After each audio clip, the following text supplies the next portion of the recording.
আসসালামু আলাইকুম। আজ শোনাবো গাজার করুণ পরিস্থিতি, গাজার যুদ্ধ এবং এক শিশুর করুণ গল্প। গাজায় চলমান সংঘাতের মধ্যে শিশুদের দুর্দশা অগণিত। তাদের মধ্যে একটি ঘটনা বিশেষভাবে হৃদয়বিদারক। 10 বছর বয়সী ফিলিস্তিনি শিশু আহমেদ তার ছোট বোন সারাকে নিয়ে সে লুকিয়েছিল তাদের বাড়িতে।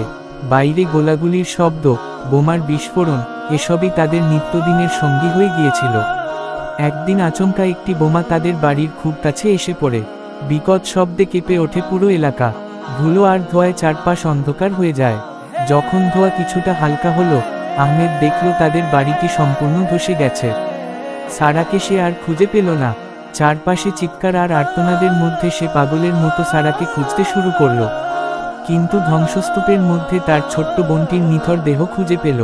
সারার হাতে ছিল একটি পুতুল, যা সে খুবই ভালোবাসত। আহমেদ তখন দিশেহারা হয়ে পড়ে। সে তার ছোট্ট বোনকে বাঁচাতে পারল না। তার কান্নায় ভারী হয়ে গিয়েছিল গাজার আকাশ। এই ঘটনাটি শুধুমাত্র আহমেদের নয়, গাজায় এমন হাজারো শিশুর করুণ পরিণতি তুলে ধরে। যুদ্ধ তাদের শৈশব, তাদের পরিবার, তাদের স্বপ্ন কেড়ে নিচ্ছে।